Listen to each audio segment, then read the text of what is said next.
This week on the Jock and Nerd podcast, we review a 90s action classic and the second movie ever made by Marvel, 1998's Blade. Geek boner. Plus, Warner Brothers finds their guys to run DC films. Marvel Studios gives us a look at the Guardians of the Galaxy holiday special. The Vision will return in a new Disney Plus series. Wonder Man is cast.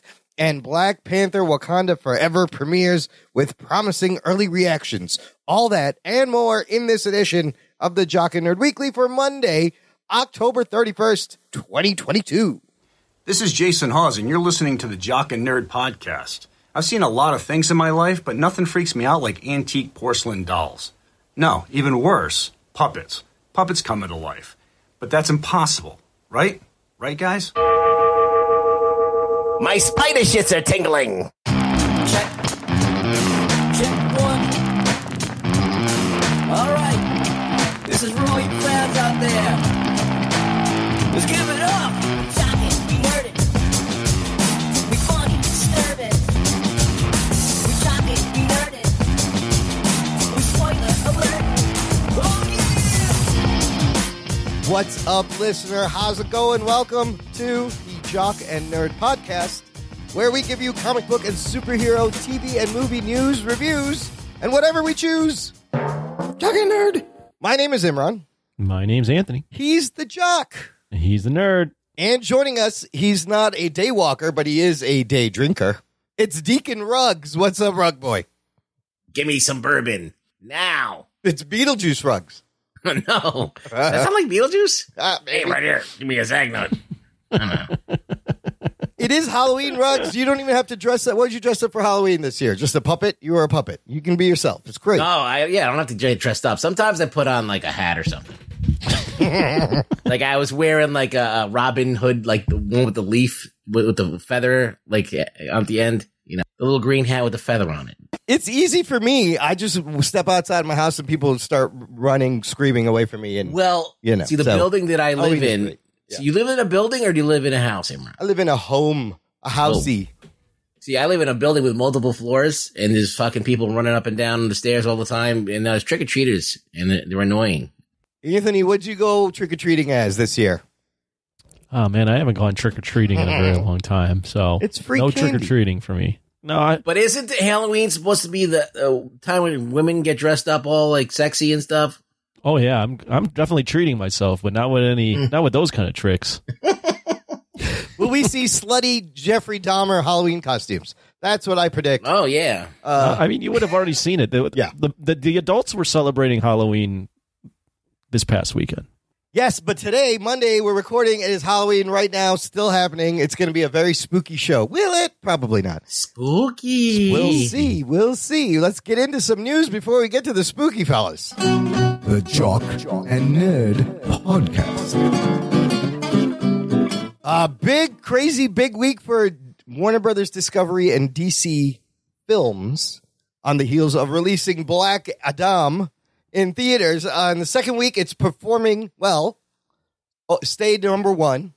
I think it's broken 100 million domestically, and I think it's like Wow. 250 international. So I think they're happy. It's performing well. Did it drop a lot? Only about 49%. Oh, that's not good. I mean, that's not bad. Usually, like, if it's plus 60, that's really bad. Yeah, 60 to 70 is normal. So it was less than that, which is amazing. Whoa. That's pretty good. But then early this week, huge announcement. They have found their leaders. From the Hollywood Reporter, quote, in a stunning turn of events, filmmaker James Gunn and producer Peter Safran have been tapped to lead DC's film, TV, and animation efforts as co-chairs and co-CEOs of DC Studios, a newly formed division at Warner Brothers that will replace DC Films. The unprecedented move in which a top director will assume a top executive post marks the end of months-long search by Warner Brothers Discovery CEO David Zaslav to replace DC Films boss Walter Hamada, who left last week. He is done. More details. Gunn will focus on the creative side of things, while Safran will focus on the business and production side. Both of them will continue to direct and produce projects. They report directly to Zaslav. and they're going to work closely with Warner's film bosses DeLuca and Pamela Abdi. Sources say the deal runs for 4 years. Oh, shit. Gunn will be exclusive to DC. Holy shit. Comment reaction to this. You can't do a lot in 4 years, can you? It took The Rock 60 years to make this movie. That's a good point. What are you going to do it for? Unless they greenlight everything that he does, he might buy himself another 4 years or something. I don't know. Like, I don't know how that's going to work out. But look, it's cool. James Gunn is going to be doing this. I don't know why they had to announce that he had like another person involved because I like that. That's great. Like, it just seems weird that like they have to have two people to do the thing that one guy does at Marvel. Well, yes, but we talked about how you didn't want like a director to be this job because this combined director with a producer makes a lot of sense. Yeah, I thought it was a little bit odd too that they had two guys, but I can see if it plays out the way it's on paper with one guy being creative and the other guy doing you said the business? Yeah, the business side of things. Yeah, I guess I could see it. This name, I don't know if we said this name, but I almost feel like this shouldn't be all that surprising given the fact that how involved he was in Suicide Squad. And no, we talked about this. James Gunn came up early on. Early on. So then we kind of already knew that this was a possibility. We weren't like gung ho about it. We just thought it was a possibility because the only person that was doing stuff that was successful at DC was James Gunn. So yeah, I think I worry about his sensibilities over an entire universe, and I said that before, but I do think he's got to be smart enough to know that although I'm great at broken characters and dark humor and weird shit, like that doesn't apply to Superman or Batman. Like if you bring that over, it doesn't really make a ton of sense. So hopefully he's probably smart enough to realize that. So I think this might be a pretty solid hire for them. It looks like DC is also really empowering him in the studio because they're doing now DC Studios. They changed the name. Yeah. Actually, DCEU was a made-up name, apparently. It wasn't official.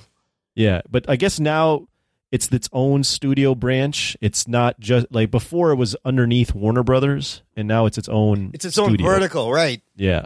So, and they're, like you said, they're reporting directly to Zaslav. So they're doing the whole Fahey setup where Marvel Studios became its own thing under Disney. It wasn't just a brand underneath a brand. It's now its own brand, its own studio, and they did the same. Now they're doing the same thing with DC. So I think it could be all right. I think it's a great pick, and like, yeah, the concern is valid. Like, you want Batman to be all like James Gunn goofy. Here's the thing: not everything is under his purview. The Joker and the Batman kind of movies and universes do not fall under this. They're going to be kept separate. Under the other guys, Abdi and that other Warner Brothers head. So expect more like Shazam, Aquaman, Suicide Squad. Peter Safran produced Aquaman and the sequel. They work well together. I think, the only people mad about this are probably hardcore Zack Snyder fans who are hoping that he might get the job again, but that's not happening. Yeah, I think this is a good pick. I out of all the names there were, this is a big name, and not inadvertently, they also take him away from Marvel. So that's the crazy part. Yes, he's done after Guardians 3 and this holiday special. James Gunn is done at Marvel for the next 4 years, and I think it's going to take a few years to actually see the change come into effect. But I think it's a good step. All because, remember this, all because Disney fired James Gunn over some tweets from in bad taste 10 years ago. Dude, this guy's career he gets a crazy. taste of DC. Yeah. And now he has DC, and they give him the job. What a journey for the James Gunn in the past couple of years. What a crazy career. Yeah. Hired here, fired, hired over here, does DC movies, rehired back at Marvel. He's doing another Guardians movie. Now he's going to take over. That's crazy. But I wish him all the luck. Apparently, Warner Brothers also offered Feige a chance, offered him this job. I'm sure he just laughed in their face. But this is like a big swing. Like, that's like desperate. Like, they just need. Oh, if I was Feige, I would have hopped to DC immediately. You think so? Marvel's done, yeah. Why? Because all the best stuff at Marvel's been done. Oh, that's true. He's already covered everything, hasn't he? I heard somewhere, I don't forget who said it online. Someone said, it might have been Campia, but he was like, the reason why I don't think he would have done DC is it's basically redoing the same thing with Marvel. Yeah. He thinks Feige's next move is to run an entire studio. Oh, himself. So, Whoa. like where he's making spy movies and cowboy movies and dramas. Okay. And, he thinks, or it was either Campy or it might have been someone else. He thinks when the Zaslav WB thing goes away in 4 years and potentially they're looking for, like, he'll run WB. Holy shit. He'll get to play with all different kinds of properties rather than just one. Because he's like, that's probably the next logical step for the guy rather than doing another sub. Doing this again. Doing the same thing, doing a sub universe. Well, that's the thing. It's like all of the main headline characters from Marvel has already been established. And so the only thing, like everything else in the Marvel's, ownership is all like these sub characters, right? These What's third left? stringers, Yeah. Other than X-Men, which has already been done as well.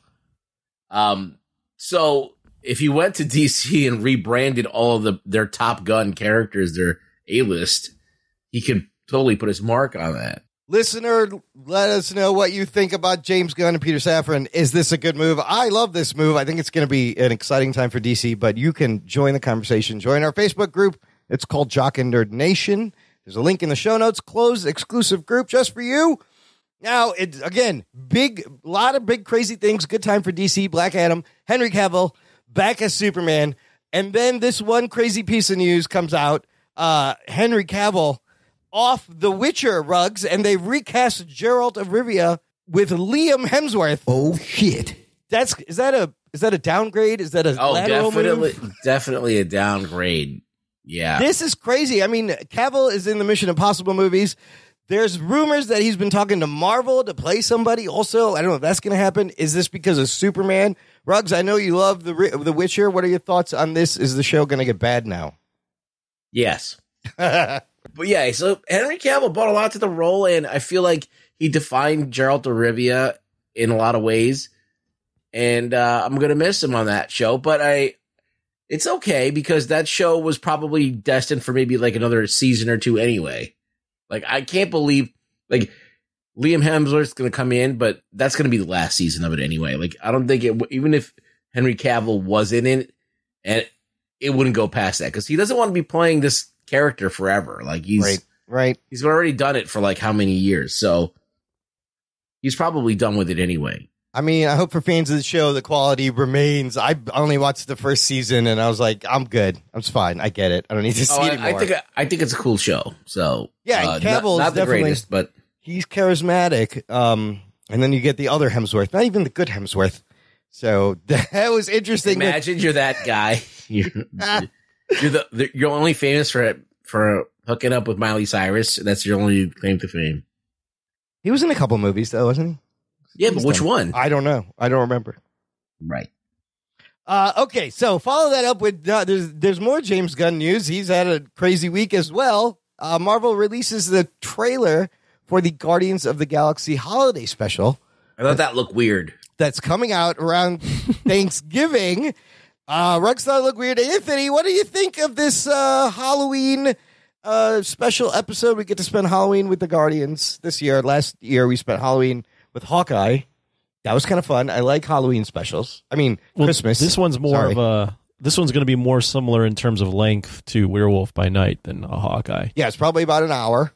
Right. I had no anticipation for this whatsoever, and I really like Guardians. I saw it, and I thought this was kind of cute. I didn't expect it to be... I probably could have predicted it, but I just didn't see it coming that they would have Kevin Bacon. That's great. And they're just chasing Kevin Bacon because they just don't understand that he's not a toy. That's a callback to him, the Footloose stuff, right? From Chris Pratt. Oh, yeah, that's right. And there's like 6 Degrees that's of Kevin his favorite Bacon. movie. That's right. Yeah. That's why. So, because Peter Quill's sad. He's missing Christmas, so it looks like Gamora, Drax, and Mantis go down to Earth to kidnap Kevin Bacon as a Christmas present. Solid idea. Yeah, so I think if they're probably playing off the Star Wars Christmas specials, which were just fun stuff. I don't really know what those were. There was like one, and it was really bad, and it was in the. So that's I think that's I don't know if he's going for bad, but I think he's just going for a very not serious thing that's like cute. So if in that vein, yeah, it looks fun. Ruggs, anything else besides it looks weird? Why does it look weird? looks like a TV show, which it is. But yeah, well, it's an hour-long TV special. It feels like it's just odd to see that in a TV setting, like where it feels like TV. Understand what I'm saying? Yeah, like it doesn't have a cinematic quality to it. And it's kind of odd seeing those characters on Earth. Right. That's weird. I felt like I was watching the Hallmark Channel or something. Well, I think that's what they're going for, though, here, right? They're clearly going for it might be intentional. A Hallmark Christmas special type of feel. Like, and it's cute. It looks cute. Okay. I just think that effects and makeup look weird in that setting. There is a part where he like taps Groot on the arm and looks like a big costume, but maybe it is a guy in a costume. I don't know. It looked kind of just low budgety a little bit for a second. Yeah. You know. I don't know why they want to do that, but okay. Why not? It's a fun little thing. We get to spend Christmas. I'm sure it'll be a great time. I just thought it was low. I'm just pointing out it looked odd. That's all. And then we got news about another Disney Plus series that is in the works. It's called Vision Quest. The White Vision is coming back. Paul Bettany expected to reprise his role on the show titled Vision Quest, which will focus on the White Vision trying to regain his memory and humanity. And Elizabeth Olsen expected to appear as Wanda Maximoff, not confirmed. But it's a second spinoff of WandaVision after the Agatha House of Harkness. What do we think about this? And why is it always got to be White Vision? What about the other Vision? What, Black Vision? Yeah, what about Black Vision? Come on. Everybody wants White Vision, Imran. Right? No one cares about Green Vision. I'm curious as to where he fucked off to in that show and what he's doing, and can he become Vision again? I mean, it is a...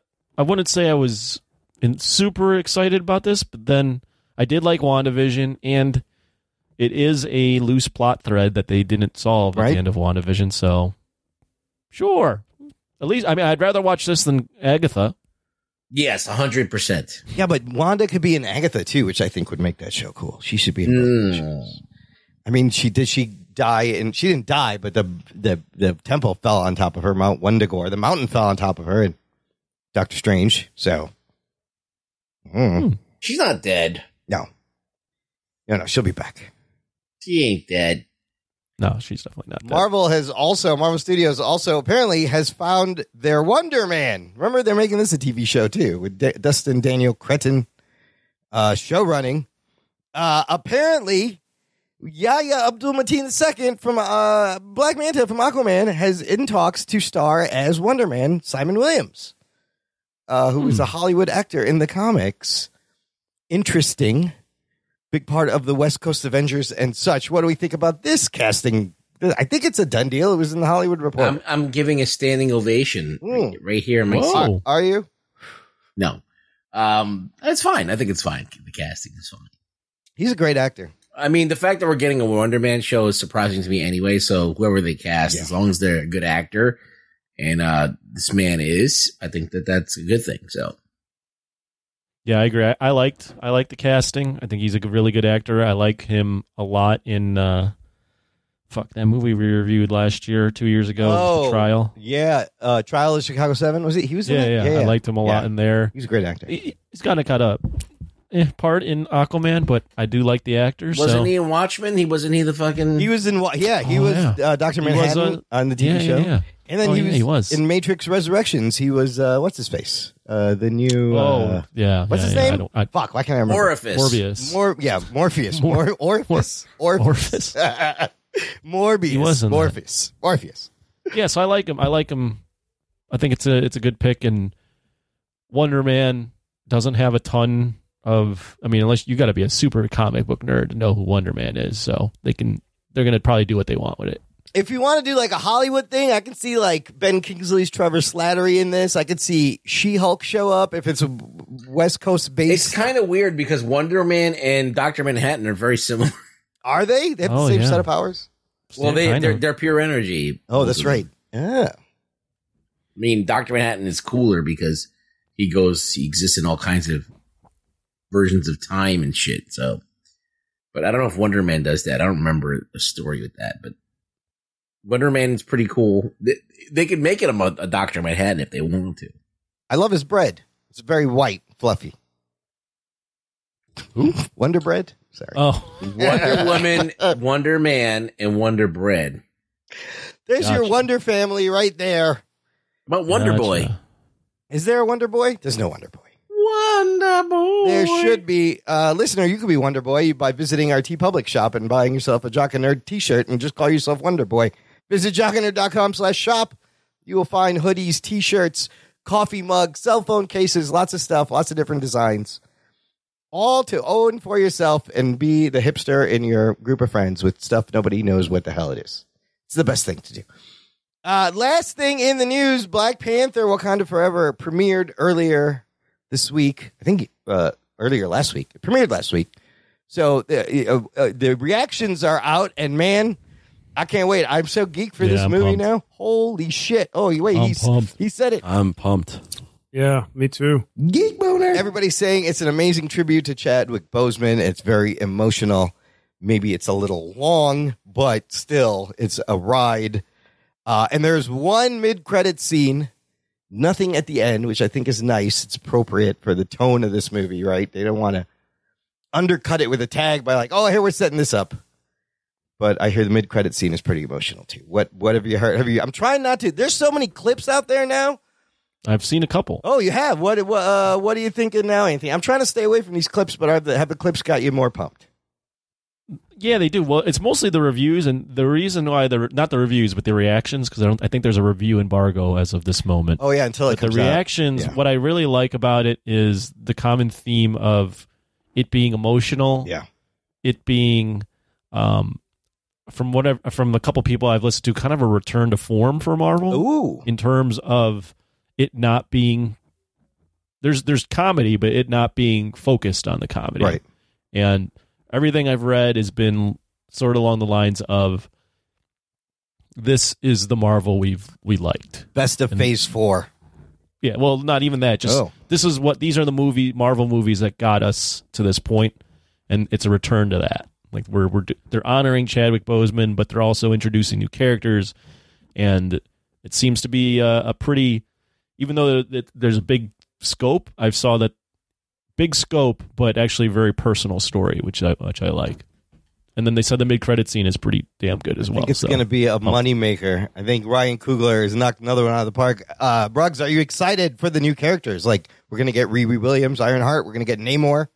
Well, I never wanted to see a lot of these characters besides Namor. That's true, yes. Because they, like, all these kind of newer characters they're not like people that I grew up reading or anything like that. Namor is somebody that is from my childhood, that's from all the comics that I used to read, and I want to see him realized on the big screen how they handle him. So I'm excited for that. I know that they're going to hand off the baton. We already know who gets it. So that mystery's over.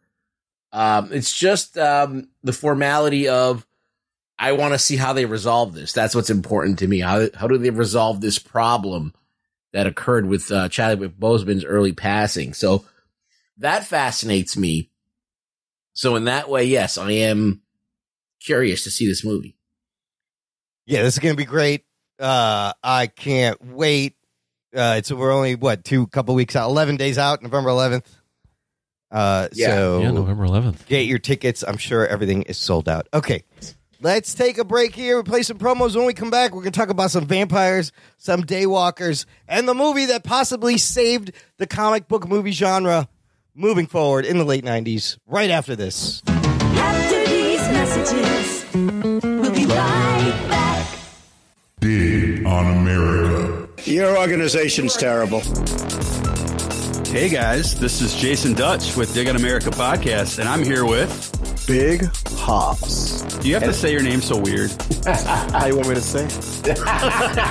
And I'm also here with Mikey Famine. the excuser. Go it over. No, it's Stan. No, it's staying the way it is because this is the way the show is. Dig on America here, we explore how American history, policies, and sometimes even our pop culture created the social and political issues facing Americans today. A little bit about us. I'm your resident brother of the league. I love America so much that I demand she be better through constant criticism and protest. Thank you. And in your Obama voice, Mikey, I don't like Obama. Of course you don't. You also don't like bathing and healthy meals. What Dig on America is it's a healthy criticism of a country. America's already perfect. You should know we're perfect, just like my hands. Well, I mean, a lot of people might say that, but those people probably haven't gone to school or brushed their teeth today. So, we're going to ignore them. But yeah, check out our show. It's unbeholden to any corporate overlords, except for Jay-Z, the Bilderberg Foundation. George Soros sponsors. George Soros, the Clinton Foundation. Absolutely. And let's not forget Emotep. You can check out our website, digonamerica.com. You can check out all of our audio. We're on every single fucking audio podcast app there is out there, Pandora, Spotify, etc. Subscribe on YouTube. You can check us out on Twitch, twitch.tv/DOA podcast. Hopefully you'll listen to the show, guys. I won't. Go fuck yourself.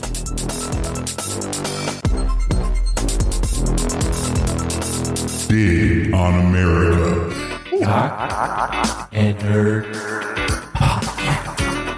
Listener, if you enjoy the show, you can give back to all the entertainment value we have delivered week after week by joining our fan club. Visit jockandnerd.com/Patreon. Jock and Nerd.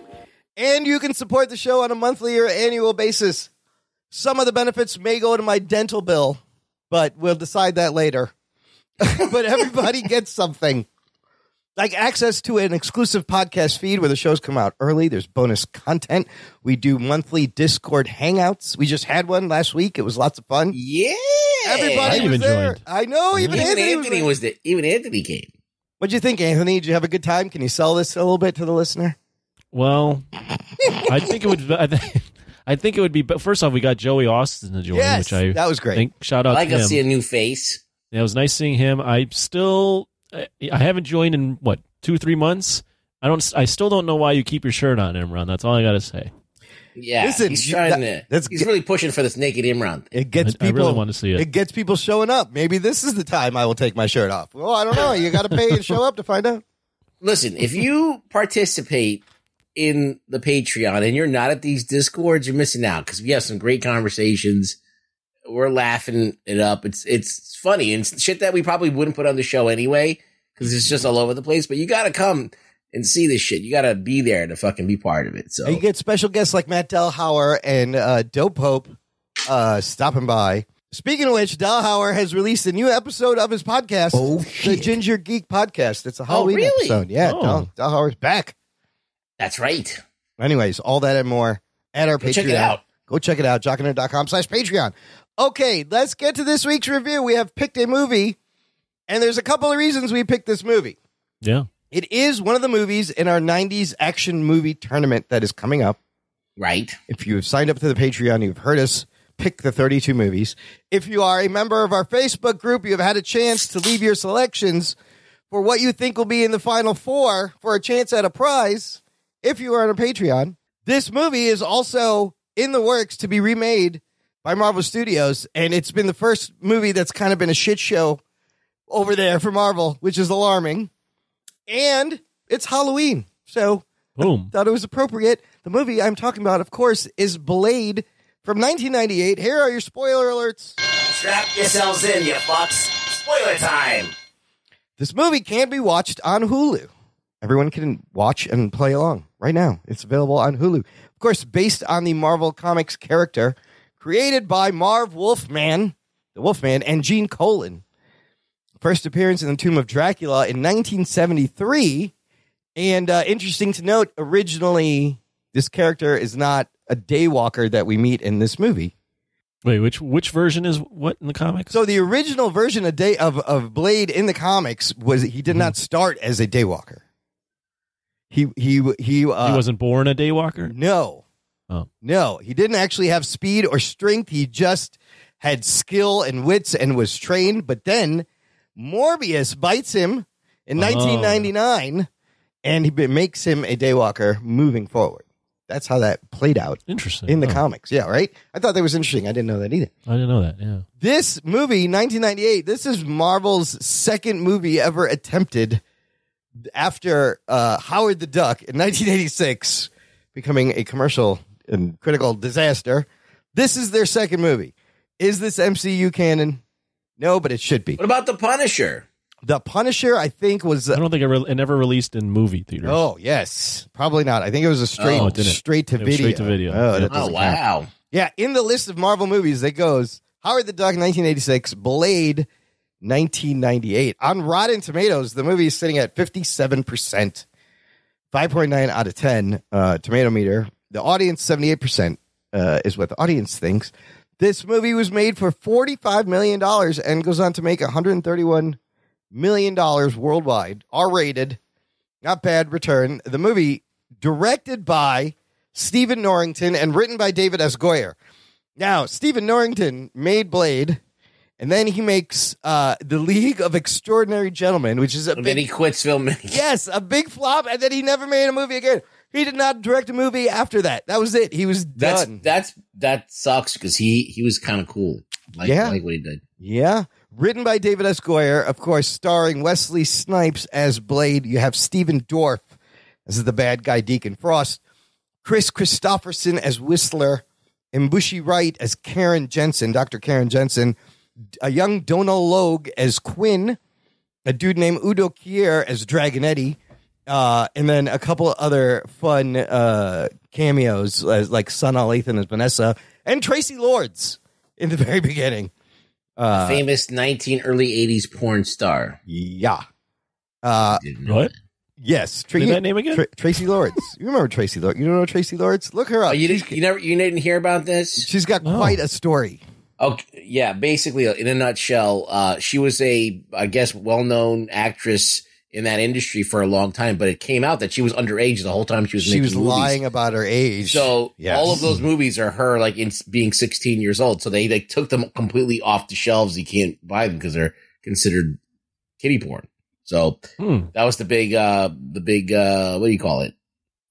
The big scandal. Controversy. Yeah. The big scandal. What part is she in Blade? She's in the very beginning. She's the girl that brings the guy to the rave in the car. In the opening scene. She Gotcha. does actually go on to have kind of a decent acting career after shaking off all that, surprisingly. Anyways, Anthony, and another reason we're watching this, Anthony, you've never seen this movie before, right? No. Shit. They have not seen it. Wow, you're seeing Blade, 98's Blade for the first time. This is great. But, Anthony, for context, fill us in, if you can remember, what was the state of superhero movies in the late 90s? Oh, bad. Really bad. Yes, I mean, it was. you had, you were coming off really bad Batman films. Marvel was in shambles and just selling off their properties to other studios for them to license and make money off of. So, yeah, superhero genre was not good in 1998. No, that's for sure. It was a joke, and it was, almost done, and everybody was clamoring for, when will someone take something seriously from the comics and make it work? And then Blade comes out. in 98. So, watching it now is going to be interesting, but Anthony, first give us the plot of this movie. What happens in Blade? First off, very odd watching this movie for the first time now, given how the state of superheroes now in comparison to then. Yeah. And I mean, that movie, the Blade almost, it doesn't even feel like a superhero movie. Right.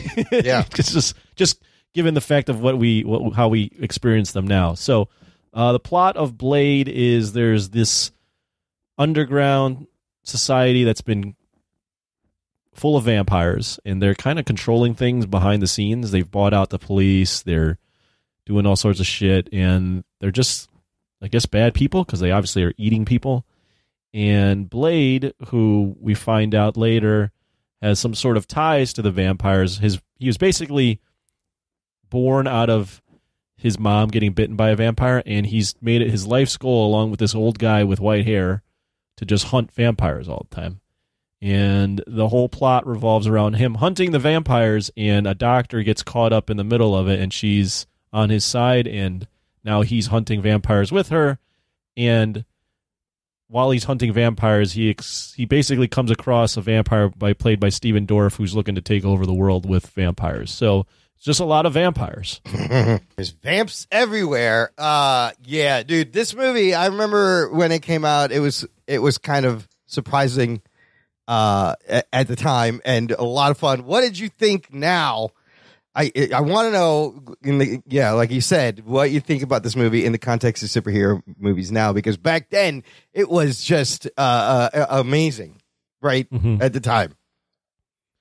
Yeah, I mean, it was, I wouldn't say surreal, but it's just weird seeing this movie, and that Blade leans so heavily into the horror, the 90s action, the 90s in general with the techno music, and it's more or less just a vehicle for Wesley Snipes.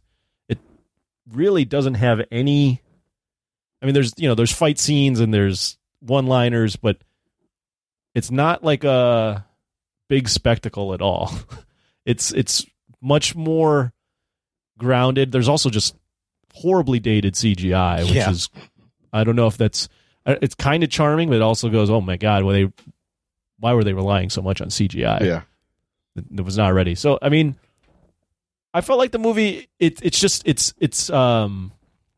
unique. That's for sure. It's not my most favorite thing I've ever seen. I honestly wanted to like it more. I think there's a lot of issues with the movie, but I think Wesley Snipes is really fun in the role. There's some really good action choreography. The opening scene with the blood and the blood coming out of the sprinklers and him showing up is a great entrance for that character.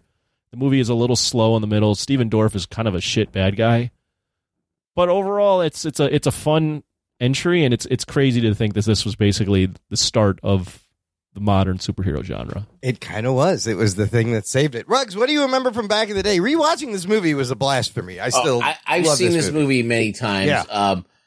And the biggest thing that I came away with it is, number one, Wesley Snipes, black superhero, badass, not like your typical like fucking pansy ass superhero. Like, this is like a badass dude. He'll fuck you up. People are afraid of him, like Batman. Dude, motherfucker shows up and the vampire's like, oh shit. Like that whole beginning scene of the movie. It's so like, great. You're supposed to be scared of the vampires, but then when Blade shows up, you're like, oh, this dude. And not only that, but like, he was serious, but he still had like a little bit of a wink to the camera every once in a while. Think about this. This is a world before the Matrix. That's what's the craziest thing. It's like influenced it. This is the world, like you think about it, the last movie that was made that was like this. Like, can you remember like an American movie that was made that was like this? That was this. To me, it was polished. It was dark. Yeah. It was almost like you took Michael Keaton's Batman and you took away all of Tim Burton's like weird shit. Yeah. And you just made it gritty and bloody. And it was just like, okay, it felt like to me the same kind of thing. I felt like The Crow came out before this too. Oh, The Crow came out. Yeah, way before it.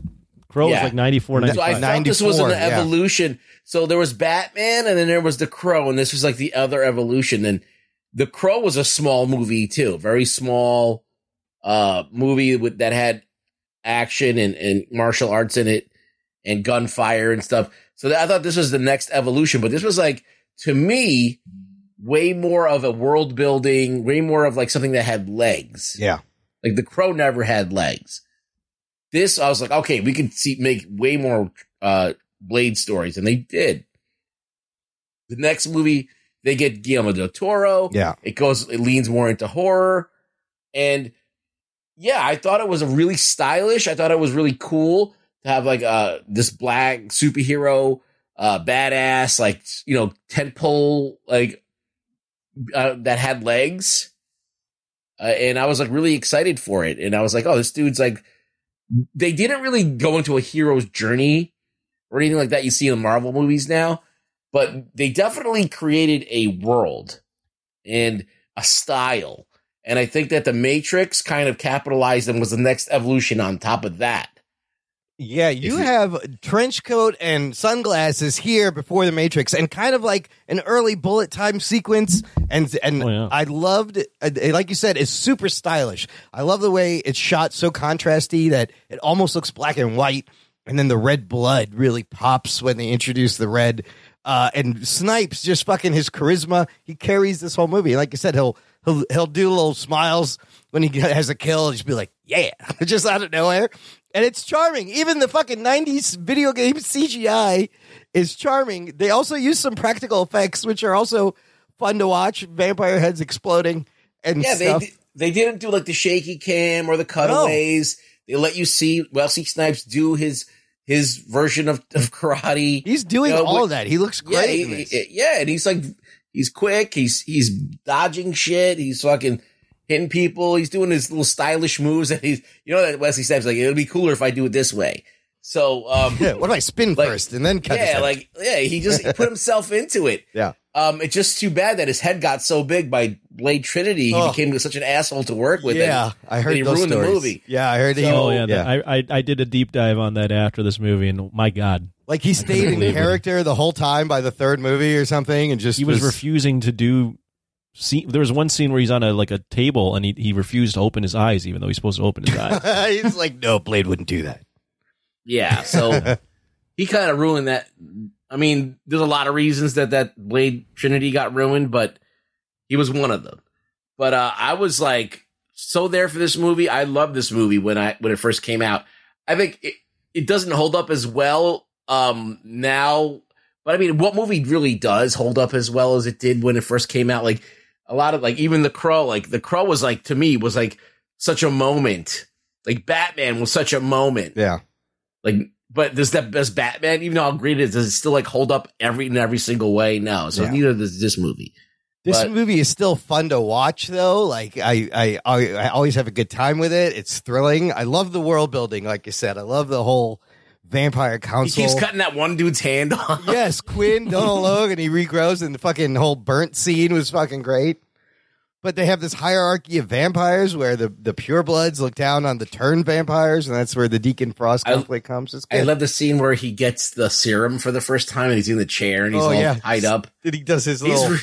he's really going for it. Yeah, he was really fucking trying to sell that so bad. Yeah. And I was like, all right, you go, Snipes. You get that. He was really given a shit about this movie, Absolutely. Which was nice to see. Yeah.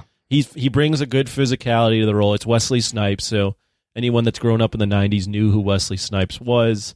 The one-liners, I mean, one at the end. The one at the end is great. Let me just read it out loud. I mean, it really makes no fucking sense. I know. What does he say here? Let me see. Before he kills Steven Dorff, or right before he's about to, he goes, some motherfuckers are always trying to skate uphill. It's yes, that's the best line of the movie too. And some motherfuckers are always trying to ice skate uphill. Ice skate too. Like what were why are you talking about ice skating? What the fuck? I love that. Who's ice skating uphill? What is he talking about? I guess he's saying you can do what you can't do. Deacon Frost was trying to climb, to the heights and leadership, and Blade wasn't having it. The other line I love is like, give Deacon Frost a message for me. Tell him it's open season on Suckheads. That's great. I love this. These are some of the moments I really love. Beginning of the thing, right? The crowd parts. Yeah. They see Blade. They rear back in horror. And he just takes his sword and just draws a circle. Yeah. Like any motherfucker that tries to cross this line is going to get it. Right here. It was so badass. Yeah. Well, what's great too is there's a million of those vampires, and he walks in and they're all like, oh, I don't know if we should fuck with this guy. Yeah. Like you get it right away. You get, oh, Blade is a motherfucker. Like he's a tough bastard. It is a great introduction. You get him right away, and what else did I like? I even like how the female character, Dr. Karen Jensen, is a doctor. She's a hematologist. She's hot. And she's super hot, and she helps. She makes a serum. She has a little bit of agency. She's kind of badass. Yeah, she's like... Yeah, she's not bad. Yeah. She's pretty hot. She's pretty cute. She's not bad. She is a good-looking chick. I mean, the movie, what I liked about the movie is a lot of what Rugg said. You make a lot of good points. It feels like The Crow and The Matrix. Like, it feels like the intermediary between those two films, which is crazy.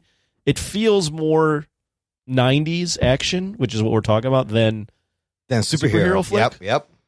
But they didn't know what a superhero movie was. They didn't know what it was yet. Like, it's become such a cliche at this point what a superhero movie is now. And at here, they were trying to figure it out. Like, they made Superman, which was like this Richard Donner, like American, like, kind of like pastiche of like Americana and this and that. And then they went into like the weird land with Tim Burton and Batman. And now they kind of like started to steer it into like, what happens if we make an action movie, like a Carol Co. action movie? Yeah. You know, like a RoboCop or like a weird, you know what I mean? Something like that. That's what we got. We got this kind of like movie. It's heroic, but it's still badass. It doesn't have like a real crazy origin story. Just like they show you his mom being pregnant and then dying. And that's it. That's all the reason that you get. All the motivation that you need is right there. Like I guess he's like fucking hates vampires. And you're just like, all right, well, I guess he wants to kill vampires because he's a badass. And it's the fact that the idea that he's a daywalker, he's a half hybrid, he can go out, he has all the strength of the vampires, but then also this bonus thing. But this world building is great. Like it is. They do the tattoos and the places that they go. There's glyphs for each like house of vampires that run things secretly. Like the idea of a purebred vampire, like what was that? And I think they got that from like Nosferatu or something like that. They threw that in there. And that scene on the beach where they wait there for sunlight and the guy burns up. That's what happens to me too when I'm in direct sunlight. It's very interesting. I could relate to that guy. The sunscreen thing, I couldn't get behind that. That always bothered me, even when I went to see. What kind of fucking 1,000 SPF sunscreen is this? But then you see them, they're wearing helmets, they're completely covered, like they protected themselves from. No, there's one scene where he's in the park when he did the bullet time. Where and he's like, sunscreen, clever. Well, I mean, the movie does get a little wacky in some points, in like wacky in charming ways, but also wacky in like kind of weird ways. I mean, they go out of their way to explain like, oh, not all the vampire shit here works. Yeah. Like we don't use crosses in holy water. Yeah. But then they go out of their way to explain that the bullets are made of lead and have garlic in them. Well, silver. The bullets have silver, and then the garlic water, and then UV light. I mean, the guy with the white hair injects garlic into her. Yes, Whistler injects garlic to fight the bite. So it's like pure garlic. Why do they keep that stuff? Why do they keep the garlic? So let's talk about Whistler, because they do a couple of interesting things. They pull a lot from the comics. Whistler, him and Whistler's relationship is a lot like Batman and Alfred, and he reminds me a lot of Batman. Whistler created for the movie, I believe, not from the comics, but I did love Chris Christopherson in this role as Whistler as being his kind of, you know. It was like a bromance. There was like a bromance going on. Yeah, and he does come back in the next movie, right? He's not dead, even though he's not dead. They go out of their way to bring him back in the next one. Yeah, even though he's dead, he should be dead. So, and then what about fucking Pearl? Vampire Pearl, the big the fat one. White, oh my god, that's amazing! God. It's so good. It's so strange. Yeah. It's so fucking weird, but good. Like that part I really enjoyed. She's burning him alive with the UV rays, and he's fried. It's such a weird thing that they did, but it makes the movie fucking way more memorable. Yes. Little touches, like this obese vampire. Little touches like that. They're like, what the fuck is this Pearl? It's a hacker vampire. Yeah, he's a hacker vampire that just. I mean, he looks like the Blob. I mean, it's just such a strange choice, but for whatever reason, it works in the movie. I mean, the movie does have some faults. I think the CGI is horribly. Stephen Dorff and the CGI are the two biggest things. Let's talk about Stephen Dorff. Yes. Stephen Dorff is not great. Let me just run through the high level, and then we can get into specifics. Stephen Dorff is not great. The movie is way too long. It's 2 hours. 2 hours. Yeah. The middle of this movie, to me, pretty meandering. Because there's no real arc for Blade. Yeah. The whole arc is based on the fact that if you don't know that he's a vampire in the comics, that's supposed to be a surprise. But if you do know that, he's literally the same guy throughout the entire film. Yeah, pretty much. He just wants to kill. Yeah. He just wants to kill vampires. Yeah. So you look at those three things, and then there's like great fight choreography, and then there's like really weird fight choreography. Like there's one scene where Blade and another guy are just doing roundhouse kicks in the air. Back and forth, missing each other. And purpose. I mean, not even close. Like, they're both just doing. I'm like, what is going on here? They're just spinning. So there's all sorts of weird shit in the movie. I didn't really fully get like what Stephen Dorff's plan was either, because he wants to take over the world with vampires and turn everyone into vampires. But then how do they feed? What are they going to eat? Well, I'll tell you, there's a clue to that in the very beginning. When he enters the rave, you see these body bags with people in the meat factory, in the meat locker. And then he turns and looks. He's like, "What's that?" And there's these like people-shaped outlines. So they were bagging people for after this. Maybe they could have feasted on them. But yeah, if everybody's vampire, what are you going to fucking feast on? One of probably the weirdest thing, other than the fat, obese hacker vampire, is the fact that they bring back Sanaa Lathan's character, who's the mom of Blade. Yes, that was crazy. And she has some sort of weird sexual tension with her son. Yes, either I thought they were going to kiss. I was going, what the fuck is this? Why? How does this even make sense? Dude, then he has to kill his mom, and then he bites Karen, and even that has weird, like a sexy thing to it. That has a weird sexy thing going to it. But the thing with his mom, when they were up real close, I was but like, that's always vampires. There's always it's always a weird sex thing to it. That's just part of it. Should we get into Dorf and how? Yeah, so here's my thing. I feel like they could have. I wish it was cast with anybody else because anybody over 5'6". Yes, it could have been anybody else. However, the writing over 5'6" and 130 anybody taller pounds. than Imran. Yes. Like, come on. Like, this could have been a bunch of people. I do think the character, the way he's written, is not completely one-dimensional. He's kind of an interesting bad guy and has his motivations, but it's hard to buy Steven Dorff as this fucking guy sometimes in this movie. Very hard, especially when you've got Blade, who's just rampaging through a bunch of vampires, and then his final boss is the guy that's 130 pounds soaking wet. But now he's Lamagra with the fucking thing inside him and stuff. I mean, they have Steven Dorff take off his shirt a couple times. I know. Like, why would you do that? Was he supposed to be all jacked and stuff? But I did love that he just gets slapped around by the council. Like, they don't fucking respect him. You're smacking him. And then he turns on them. But it's just something about, like, he tried to bring, like, his, like, Kiefer Sutherland to That's the who he role. reminds me of. He's like a discount Kiefer Sutherland. Yes. Yeah, he tried to be Kiefer Sutherland, but he wasn't.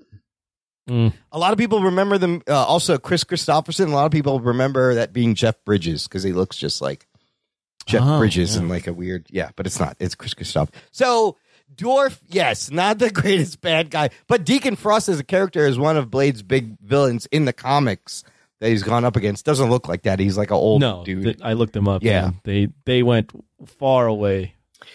And then the CGI is interesting because, yes, it is 1998, and when all the blood effects in the end look really dated, and the skeletons coming out of them was a neat idea. Skeleton one isn't horrible. Not that bad. The blood one's really bad. When they're exploding, it can be kind of strange. When they explode, it's kind of like something out of that other Kurt Russell movie. What's that one? Big Trouble in Little China. Yes, it's like Big Trouble in Little China where their faces swell up. Yes. I think the one in Big Trouble in Little China is more believable. It was practical. That's why. Yeah. I mean, the worst one is the blood one. I mean, when he cuts him in half, I mean, that's straight Mortal Kombat annihilation. Yeah, it is. It's so bad. Did you know there was an alternate ending to this? I have it linked here in the show notes, Anthony. No. There's a whole alternate ending where Steven Dorff, when he becomes Lamagra, he doesn't form into a person. It's just this CGI blood tornado whipping around the chamber. It looks so bad. And then you see Steven Dorff like floating superimposed inside this thing talking to Blade. That must be unfinished CG. Yeah, it was unfinished, but it was not a good idea. The way he gets the serum is different, and he doesn't say the fucking ice skate uphill motherfucker line, which is the best line of the whole movie. So you can watch that on YouTube. I'll put a link in here. It's kind of interesting that it did not make it. Also, how about that little teenage martial artist girl that fucking kicks his ass a little bit when he's right? You know what that reminds me of? Yeah. There's that. That girl was badass. How about the fact that they throw a little Chinese girl through a freaking hot dog stand? Oh, he just tosses her across the street. He tosses that little girl she takes like a hit. 50 feet through a hot dog stand. Yes. She's fine. She's fine. Yeah, she wakes up fine. Oh my God. You don't normally. When they toss her, I'm like, Snipes' character is going to to catch her. No chance. It's the 90s, dude. Kids get fucking ganked. You don't see that anymore. They just let her through the No, you don't see that anymore. That's great. Oh, they kill kids all the time in the 80s and 90s. It's just no big deal. What was really jarring to me, and I shouldn't be because I've watched a bunch of 80s and 90s movies, but it's just weird in the superhero genre, the amount of blood and swearing, the amount of times Snipes is saying motherfucker. Yeah, it's great. I was going, oh my God, this was just a different time. This is a 90s superhero film. A mature superhero film. It is mature in quotes. And it's before, like, they don't try to set anything up. They don't try to shoehorn other mythology or Easter eggs. It's just a straightforward story.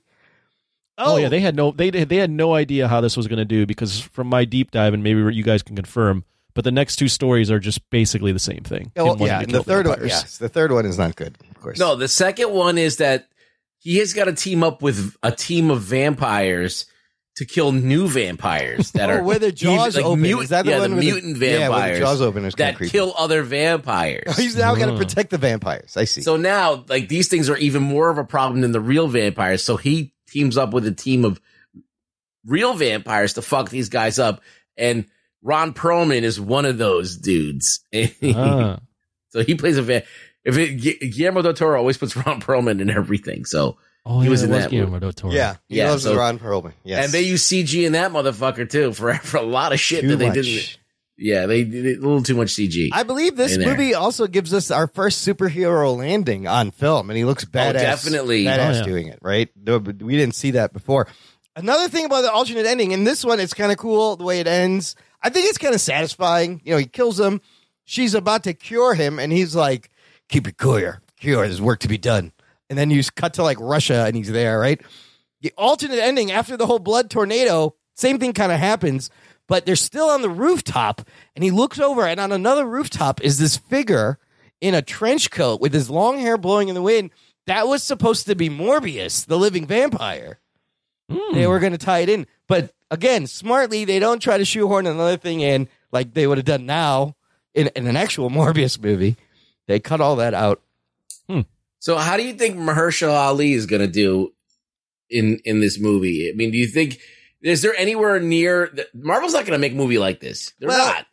Are there characters you can still use? Is there parts of the plot you could pull over? Yeah, there's no, I don't see them.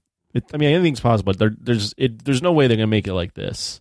I think Mahershala Ali is obviously going to be they can give that character a lot more depth, and he can probably handle a lot more of the acting chops. He's not going to be as physical as Wesley Snipes, so they're going to have a really good stuntman. Yeah. I don't know. See, people remember this movie for the action. Yeah. Oh, 100%. And the machismo. Really, like, dude, Snipes is fucking macho as fuck. He's like, you don't want to fuck with him. I mean, this is... What is this? Is this peak Wesley Snipes? This is point? peak 90s and peak Wesley Snipes. This is when his dick was huge. He plays this. He couldn't even walk. His dick was so big, right? During this time. What's great is he plays this dark hero, but there's like this underlying sadness and emotionality to it also, during the whole That's thing, true. which really works. Like, he's a fucking tragic figure that you kind of feel for. He did this in U.S. Marshals the same year. Oh, the sequel to The Fugitive was U.S. Marshals with Tommy Lee Jones. Yeah.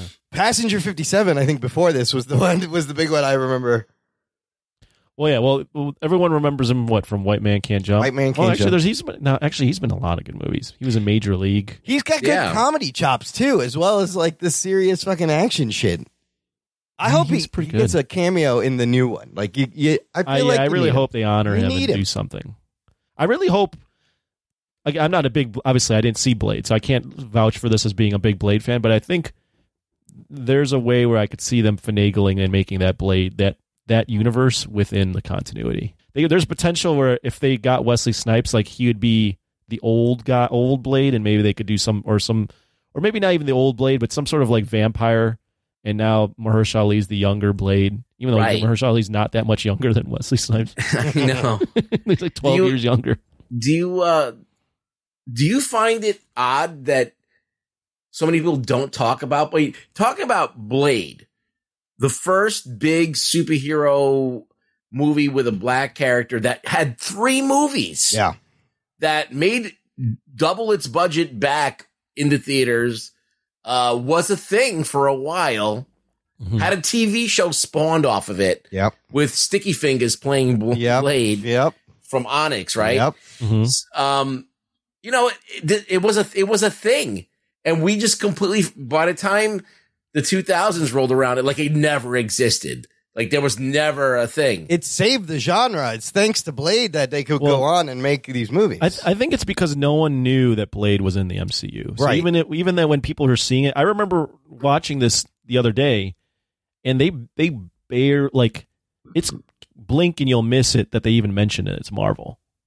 Like, there's not the opening Marvel thing. It's written in the credits in the first part in red, It just says in association with Marvel. Yeah. But that's amongst a bunch of other credits that they have at the beginning of the movie. Yeah. So I, even as a kid, when this came out, I was a Marvel fan. No clue that Blade was part of Marvel. I think that kind of helped this movie in a way to get people into it. And then to finish that too, I think Blade Trinity being one of the worst superhero films of all time just shut the door on it. Everyone talking about this. Yeah. Yeah, unfortunately.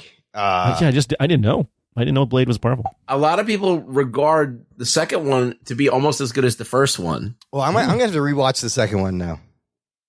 I have to rewatch all three, but I mean, at some point. But yeah, I just feel like it doesn't get its due.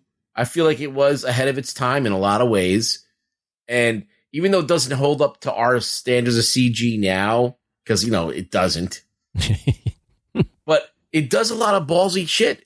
It's a rated R movie about a superhero, a black superhero, and it doesn't even treat it as it treats it as like, okay, Blade is Blade.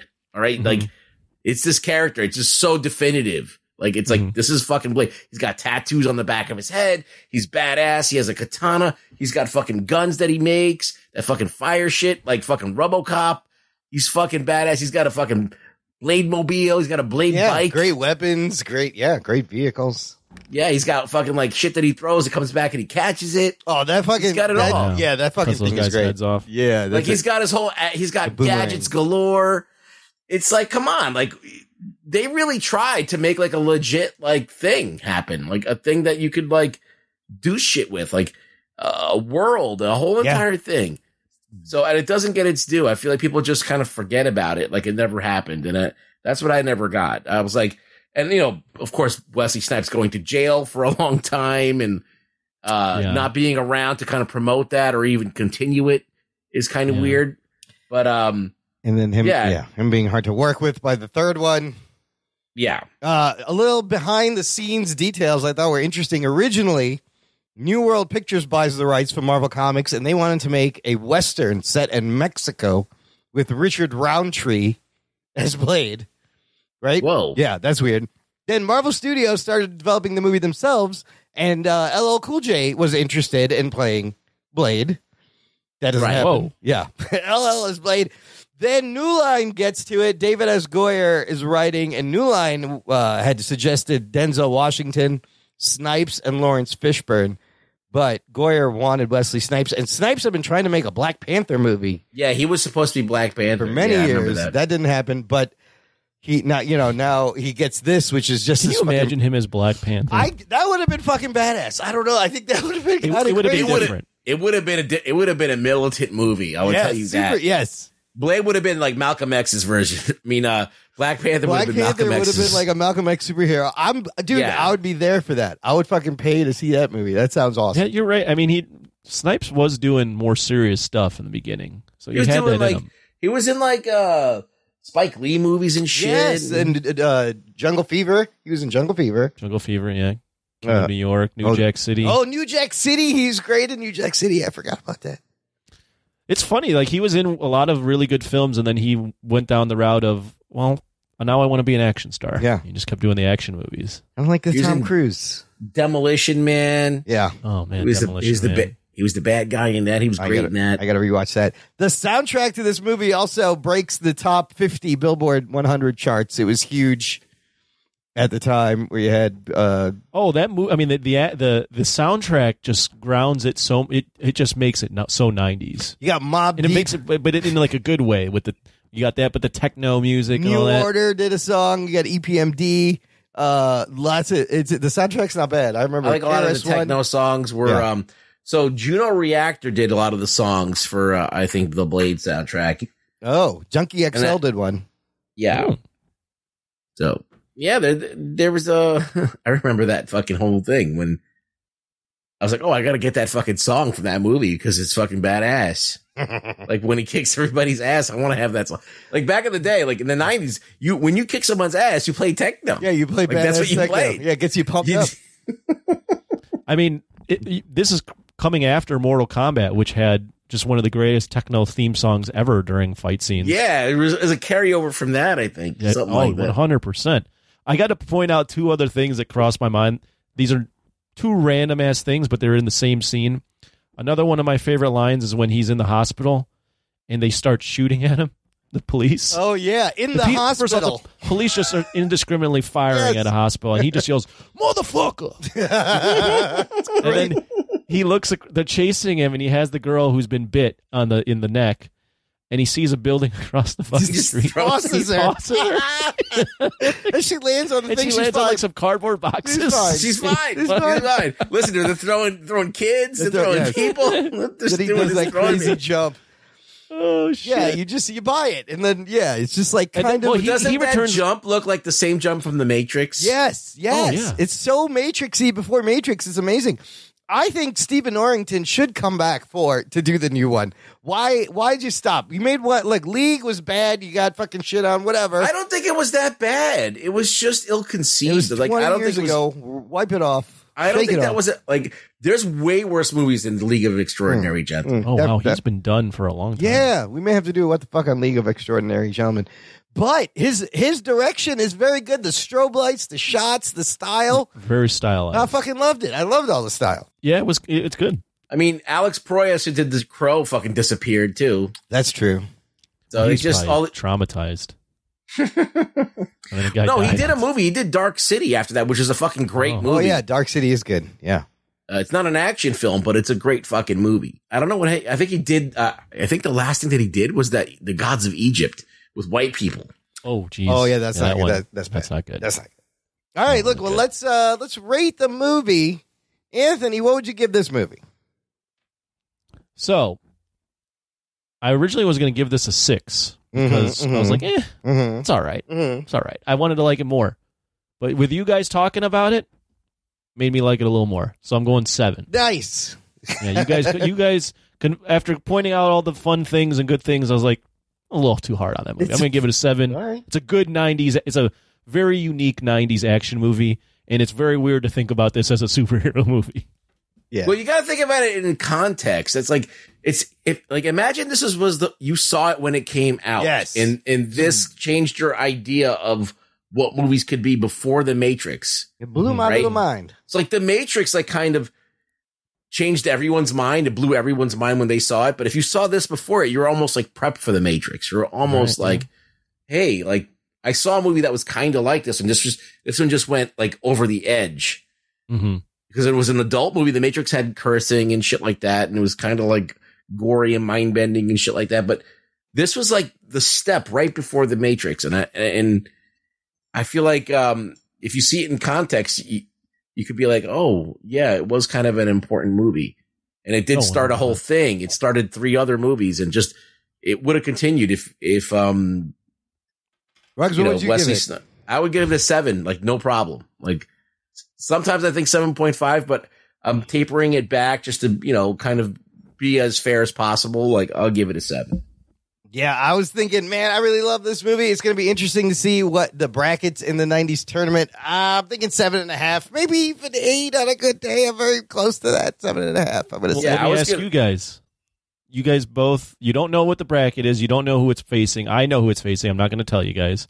But out of 32 movies, how far do you think it can go in the tournament? Yeah, top 10. I feel like it makes it far. I think this movie will make it far. Looking at this action, and it has all don't know who it's against, but like there's a few things it can't beat. Yeah, like The Matrix. I don't think it'll beat The Matrix. I don't think it'll beat. I don't know, but it's another great one. I can't remember.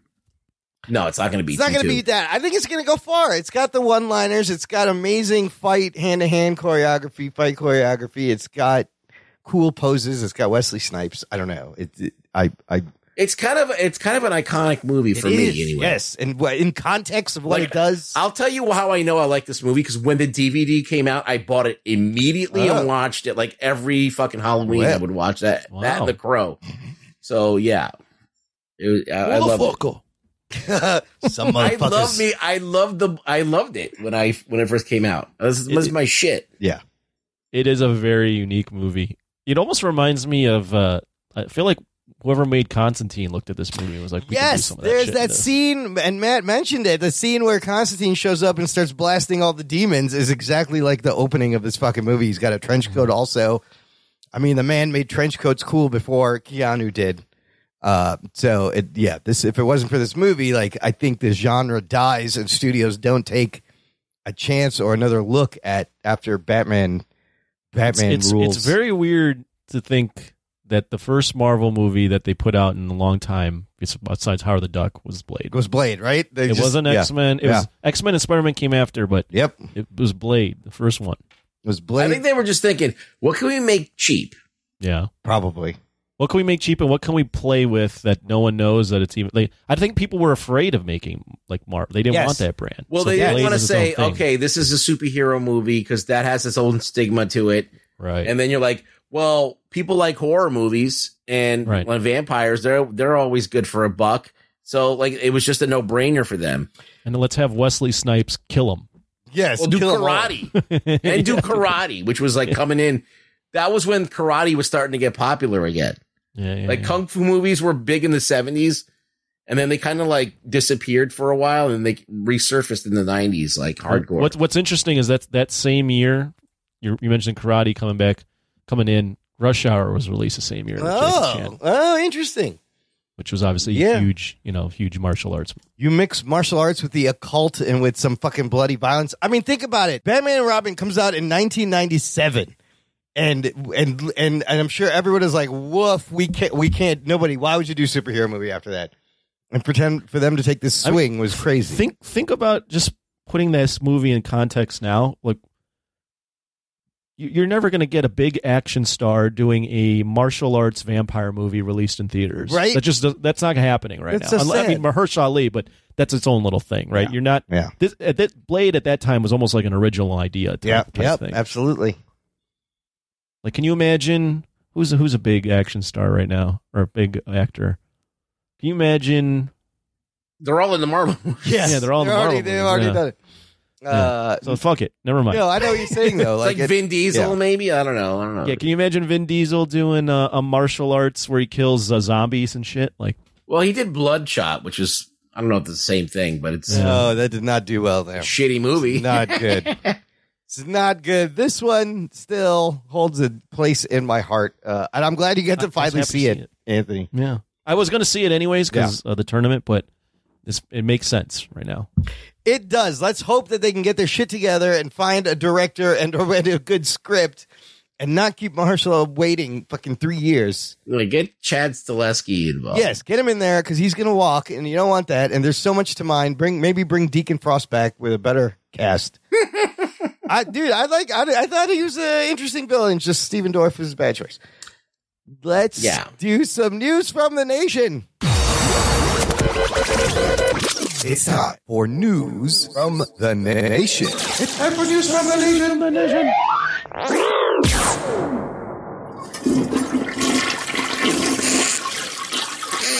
It stinks. It stinks. It stinks. This news from the nation is just going to kind of swing into what are we watching because I have a image from Jose Ibarra posted on our Facebook group. It is the Rotten Tomato score to the new Star Wars Tales of the Jedi anthology animated show that Disney Plus has put out. 100% tomato meter, 96% audience score. Jose Ibarra says critics and fans agreeing on something Star Wars. In my opinion, it's pretty awesome. Filoni doesn't miss when it comes to animated Star Wars. Highly recommended for fans of Clone Wars and Rebels. Joe Henry commented, binged the whole season yesterday. It's pretty good. Must watch for Star Wars fans. And Ray O'Neill says, finally got to watch it. Hooray for quality Saturday morning cartoons. I fucking loved it. I have also watched all of them. They're like 6 15-minute-ish episodes. And they're really good. Ruggs, have you watched this yet? I've only watched the Ahsoka ones. Wait. And not the other ones, not the Dooku ones. You got to watch them in order. You're not watching them in order? No. What do you need to watch them in order for? Because it actually goes through forward in time, these episodes. Yeah, but they have nothing to do with each other. And they fill in parts between some of the movies. They don't and they do. They kind of do, but... No, they have nothing to do with each other. You can watch only the Ahsoka ones. Because I remember I put one of the Dooku ones up. It has nothing. I'm like, this has nothing to do with Ahsoka. So You learn Other than the fact that, like, at some point Skywalker gets involved, and then that bridges the two. there's there's a fucking badass Ahsoka lightsaber battle in this. Did you see that one? Well, there's one where she's has to like reflect all that shit from all the clones, right? Like No, she goes up against somebody. Does she? Yeah, and it was pretty cool. You'll learn a lot about Dooku, about Qui-Gon. Yaddle, there's an amazing Yaddle episode. And I gotta watch that one. yes, Yeah, where she speaks and she doesn't speak in riddles like Yoda did. And then you see Anakin's in there, and it's pretty good. I thought it was pretty good. I enjoyed it. It's a quick watch. I almost wish some of them were longer because they're pretty good stories. yeah. I thought they did a great job, and everything looked great, and it was cool. I like to see. I saw a little bit of the Qui-Gon Jinn Dooku episode, and watched that, but I skipped like 2 or 3 of them, so I need to catch up on that. It's Maybe good. I would recommend. Let's move on to the other Star Wars thing. Anthony, you still watching Andor? You guys caught up?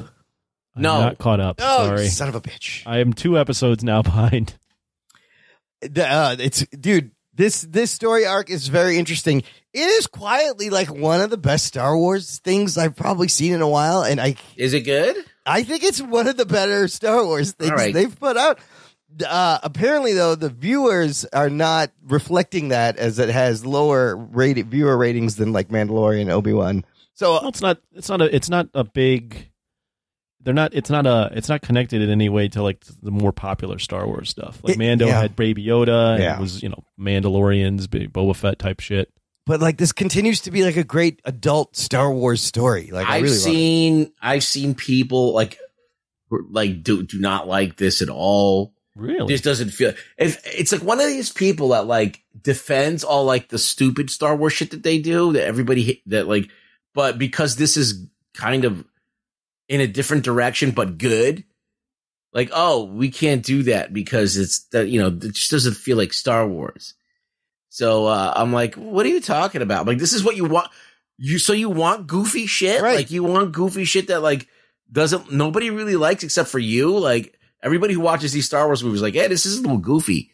Like, you like little Princess Leia running around and fucking outrunning people? That's like the thing, is I don't not want them to make more things like this, because Star Wars can be this and that. In this, you actually see the oppression, the fascism of the Empire. I mean, if you've always wondered why, what do they actually do to people? That's what I said when we first started watching the show. I'm like, it'd be a great opportunity to show. And they show it. Why the Empire is so bad. Not only that, they show like the bureaucracy and like the mundane side, but then they show the rebellion. And within the rebellion, the different factions of what you would have in rebellion, the different arguments and philosophies clashing. It's so great. It's so rich. I'm digging it. Yeah, I got to catch up. I got to catch up too. All right, now you make me want to watch. And I think a lot of people are just going to wait till it ends to binge it, but we still they got 12 episodes, so it's a crazy week, so I'll get to it. I was watching a lot of shit. Anthony, you watch anything? No. Ruggs, you watch anything? Well, I did share with you guys a YouTube video by Film Speak. Oh, I didn't get to watch that. Tell me about that. Yeah, it's just basically his analysis on why Phase 4 Marvel has been having some trouble, and a lot of he's pointing to how there's just, you look at all these films and series, and there's no cohesion, which we've talked about. We don't really know what it's building to. And then he said also a lot of these just have a bad third act problem. The video is called The Post-Endgame Problem. Yeah, and he was pointing to how the series are mostly 2-hour movies, but they're stretched to 4-hour series. Yeah. 4 to 6 hour series, and they're just, because it's a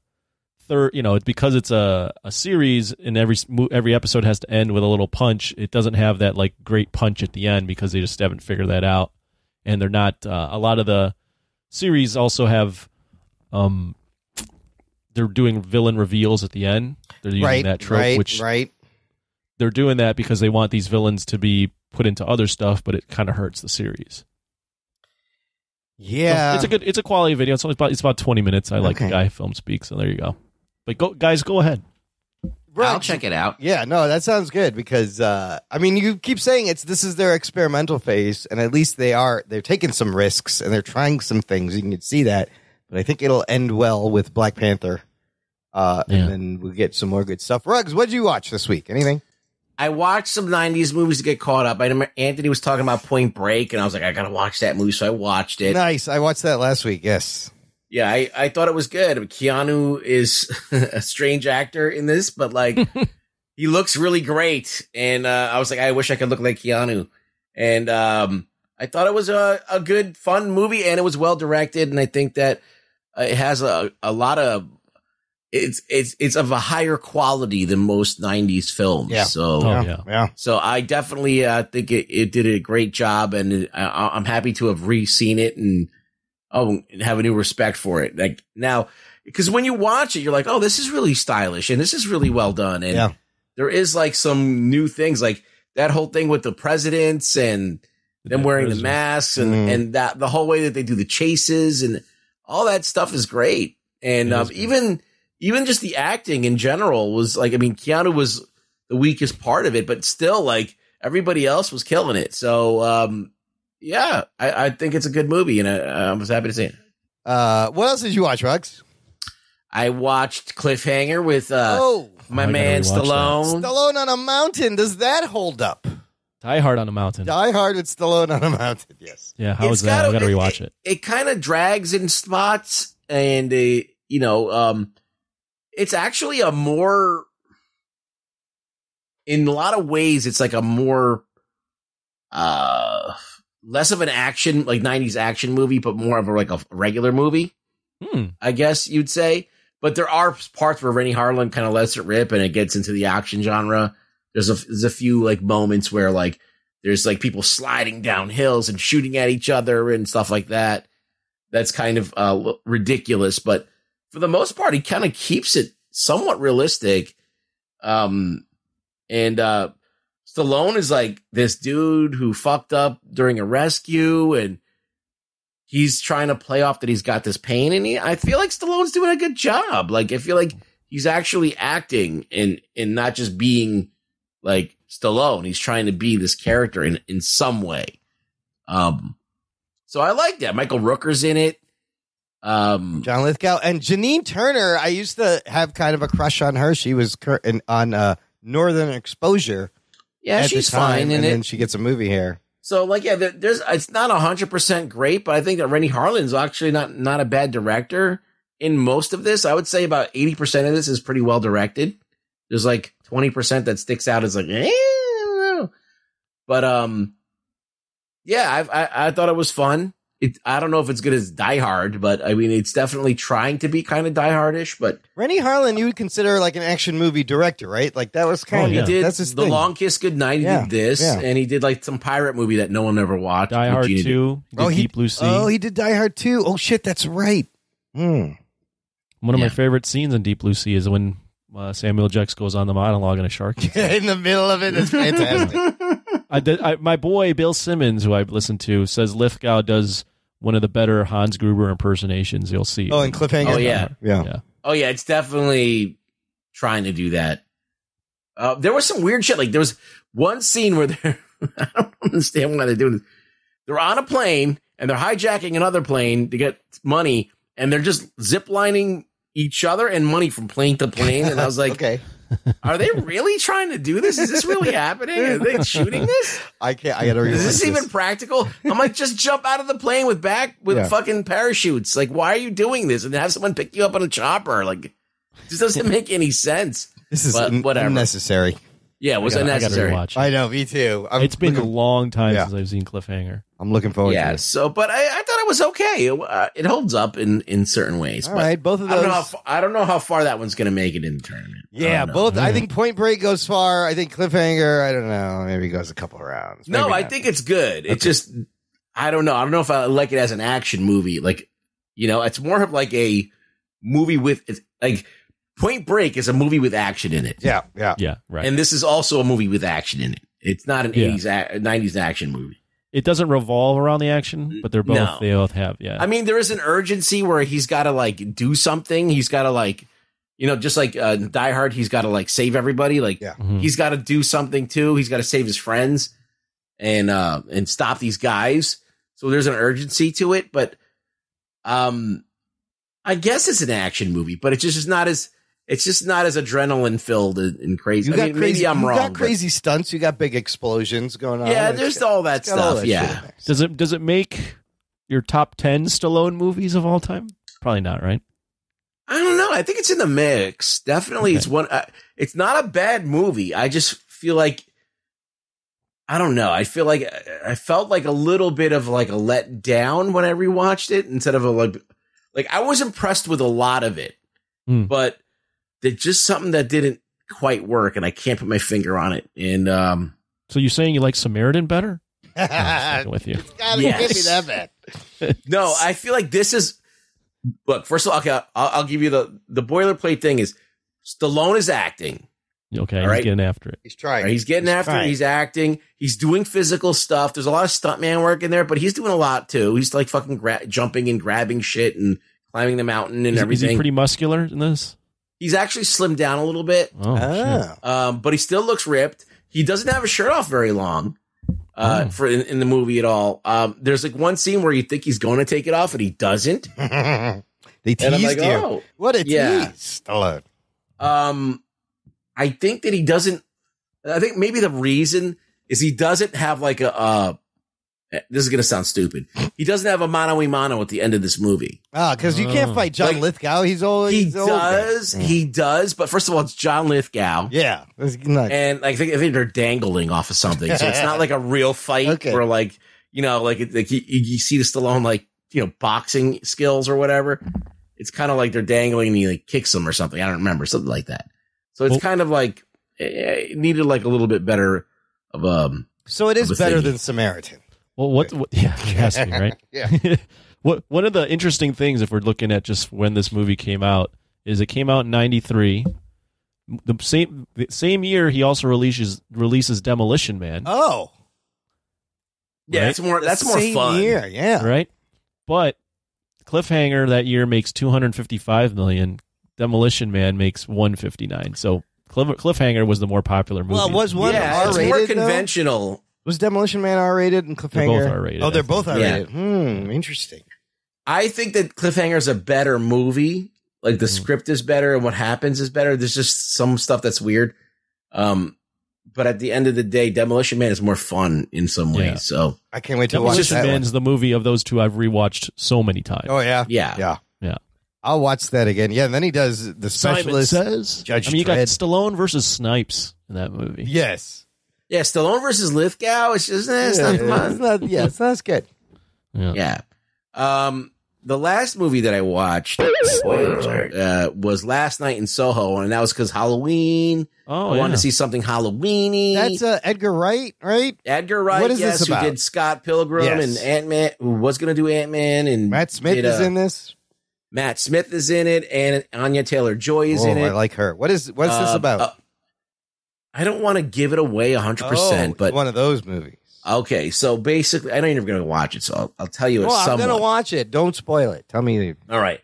So we open on this girl who she sees dead people, she says, or whatever. Okay. Or we have an idea that she has visions because she sees her mother in the mirror all the time. And she thinks that she's really there. Anyhow, she's going to London to go to school. And she can't stand her roommates. So she leaves the dorm and gets an apartment. And she gets an apartment in this really like old neighborhood. And the apartment's haunted. And then you're off and running. See, I wouldn't even guess this was like a haunted house movie. That's interesting. So Soho, London, not Soho, New York. That's what the title is. That's right. About. Okay. All right. Yeah. No, I heard that you don't want to know too much going into this movie. Yeah. But I'm going to check it out. I love Edgar Wright, and I'm dying to see what he's up to. This is his latest movie. So, was it a good movie? I was an okay movie. Yeah. It was an okay movie with a great soundtrack and a fucking amazing direction. Okay. Like, it was so stylishly directed. It is just worth watching just for that. Just for the direction, and maybe if you like Anya Taylor-Joy, you could watch that. I mean, Thomas and Mackenzie isn't bad to look at either. And you got Matt Smith. You got great acting going on. So just for the fact that you're watching, you know, a great director like Edgar Wright kind of stretch his legs a little bit and be really stylish, it's worth checking out. All right. So, yeah. Good. That's all I'll say Good about picks. that. I'm going to check that out. All right. Well, we're done. Ruggs, where can the listener find you online? You can find me on Twitter at ReallyRugBoy. Come by, say hi, follow me. Twitter is free now. Yes, Elon Musk has freed Twitter. There's no more assholes. I'm going to start cursing. You can do whatever you want. I'm going to go back to my old me and just start being an asshole to Elon everyone. says so. Is it going to change? Has there been a change? I don't know. I'm not going to really do that. I can't believe you fucking actually bought it.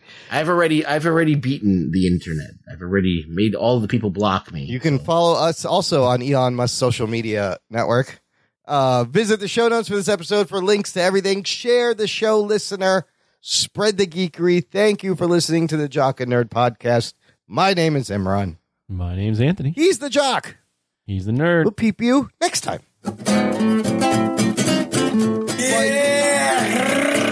It's fucking awesome. Yeah, that's really good. I fucking loved it. The fuck?